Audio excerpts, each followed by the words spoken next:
I spent 2 years accepting constant abuse from my girlfriend because I thought I was lucky anyone would settle for me. When I finally realized I was sitting in my car afraid to enter my own home, everything changed. Walking away from that toxic relationship transformed me into the confident man who found real love in the life I actually deserved. My name is Michael, and I want to tell you about the moment I realized I'd been accepting emotional abuse for 2 years because I believed I didn't deserve better, and how walking away from that toxic relationship transformed me into the man I was always meant to be. It all started on a Tuesday evening in September when I was sitting in my car outside my girlfriend Rachel's apartment, dreading going inside.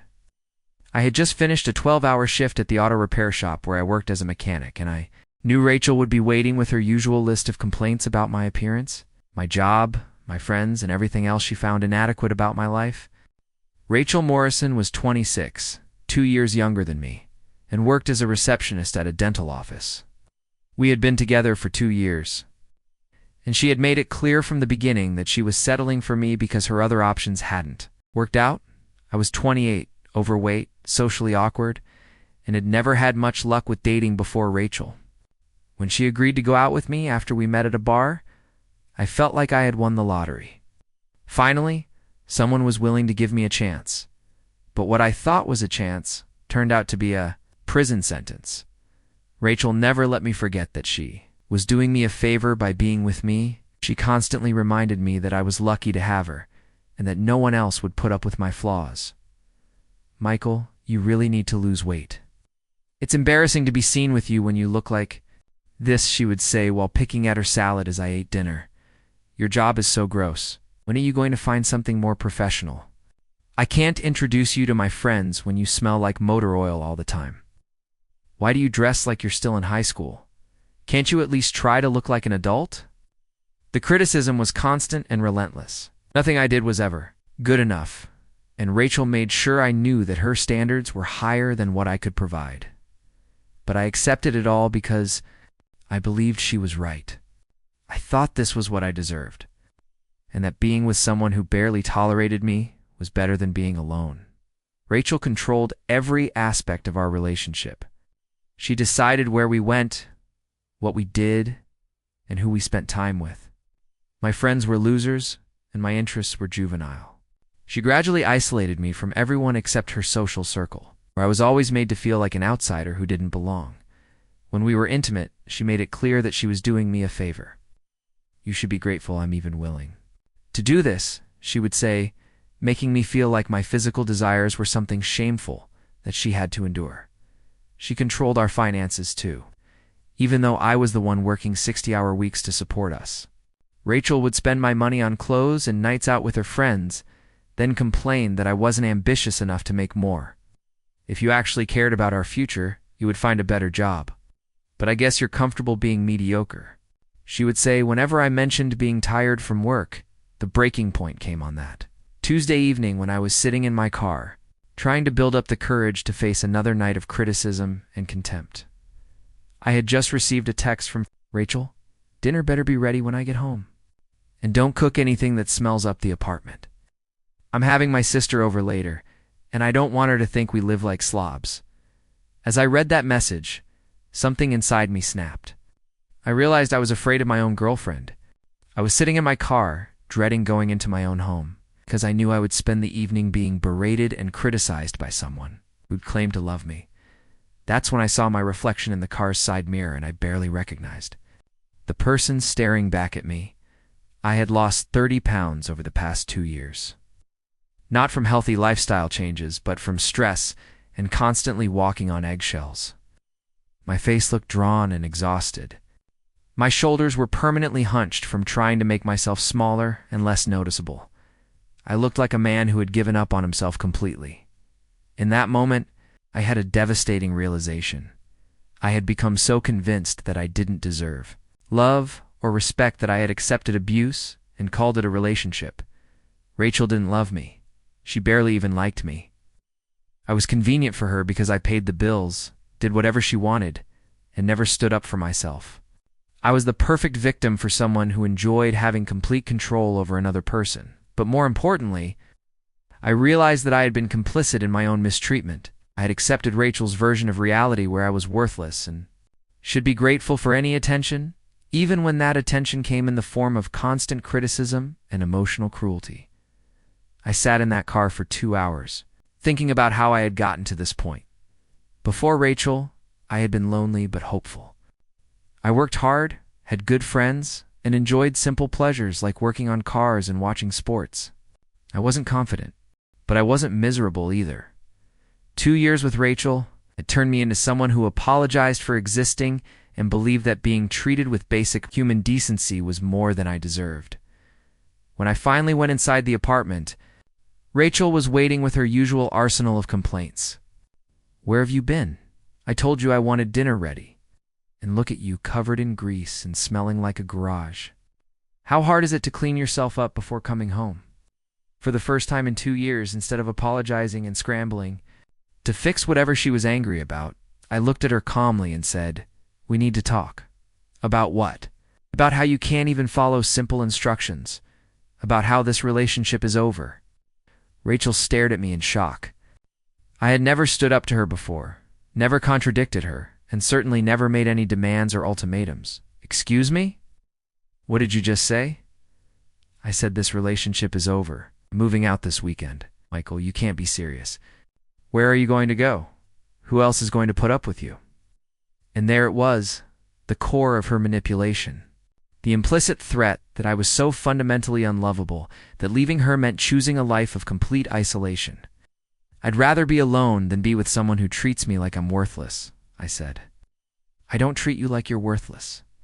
I try to help you improve yourself. Someone has to tell you the truth about your flaws. Rachel, you've spent 2 years tearing me down and convincing me I should be grateful for the privilege. It's not love, and it's not help. It's abuse."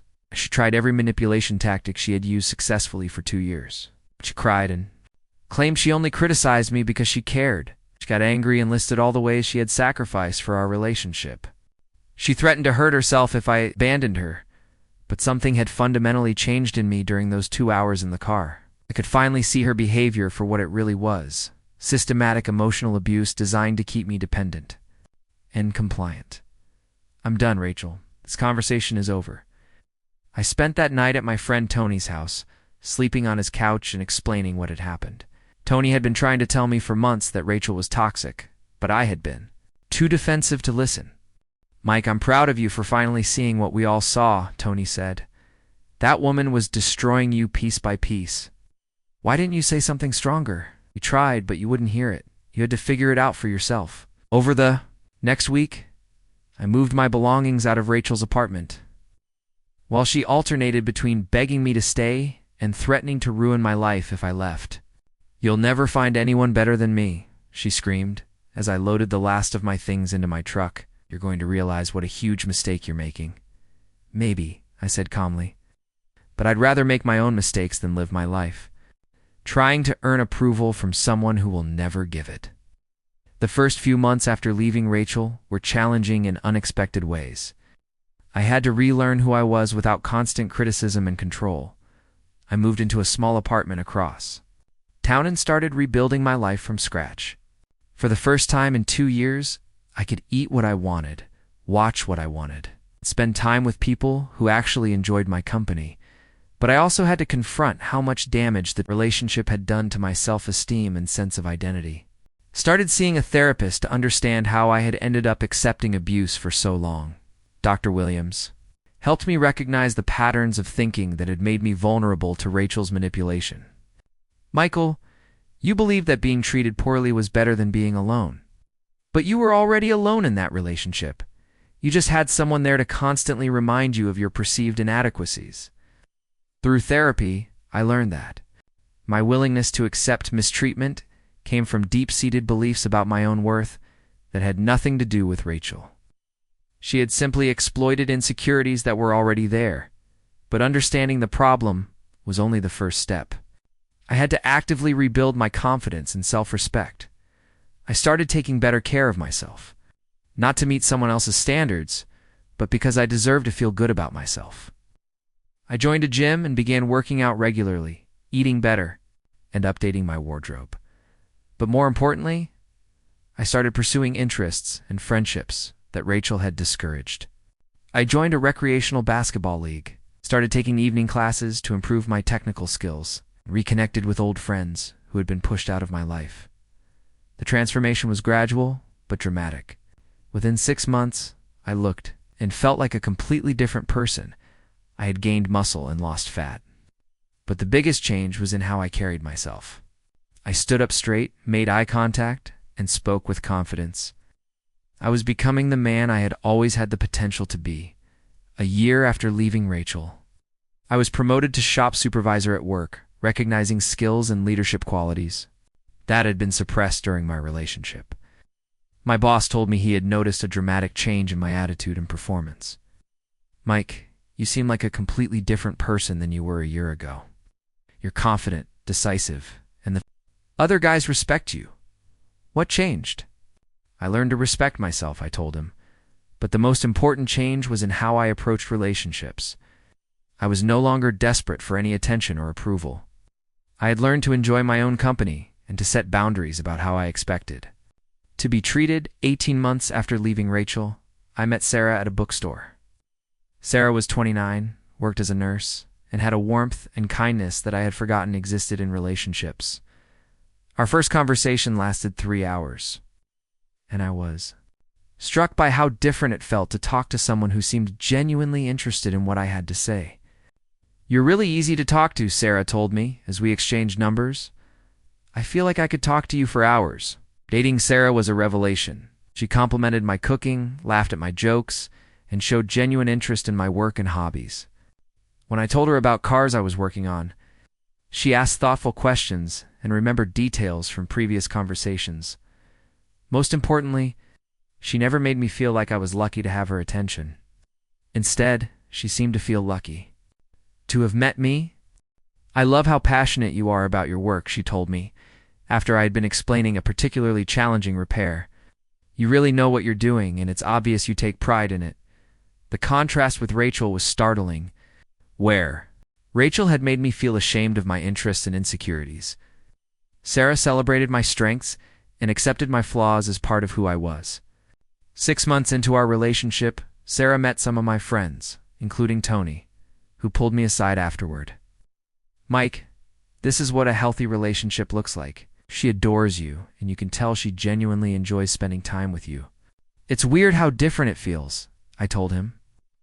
With Rachel, I was always trying to earn her approval. With Sarah, I feel like I already have it. The most perfect validation came 2 years after leaving Rachel, when I ran into her at a grocery store. I was with Sarah, and the contrast between the two women was striking. Rachel looked exactly the same, perfectly put together, but with the same cold, critical expression I remembered so well. When she saw me, her eyes widened in shock. I had gained 20 pounds of muscle, was wearing clothes that actually fit well, and was clearly happy and confident. Sarah was holding my arm and laughing at something I had just said. "Michael," Rachel said nervously. "How you look different." "Hi, Rachel." "Sarah, this is Rachel, my ex."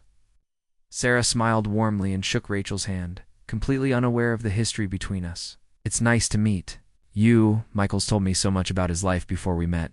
Rachel's face fell as she realized that not only had I moved on, but I had clearly found someone who treated me with the love and respect that she had withheld. "You look really happy," Rachel said to me, and for the first time in our entire relationship, there was no criticism or sarcasm in her voice. "I am happy," I replied simply. As we walked away, Sarah squeezed my arm. She seemed nice enough, but something about her felt cold. "I'm glad you found someone better." "Actually," I said, "I'm glad I learned I deserved someone better." That night, as Sarah and I cooked dinner together in my apartment, now our apartment, I reflected on how completely my life had transformed. The man who had once sat in his car dreading going home to face criticism and contempt was now living with someone who greeted him with hugs and genuine interest in his day. The person who had once believed he should be grateful for any attention, even cruel attention, now knew he deserved to be loved for who he was. Most importantly, I had learned that being alone was infinitely better than being with someone who made me feel worthless, and that recognizing my own value was the first step toward finding someone who would recognize it too. Rachel had been right about one thing. I was lucky, but not because she had settled for me. I was lucky because her cruelty had finally become so obvious that even I couldn't ignore it anymore. Sometimes the most devastating realization leads to the most important transformation. Rachel's abuse taught me what love wasn't, which helped me recognize what love actually looked like when I found it with Sarah. The woman who thought she was irreplaceable ended up being completely replaceable. And I couldn't be more grateful for the lesson she taught me about never accepting less than I deserved.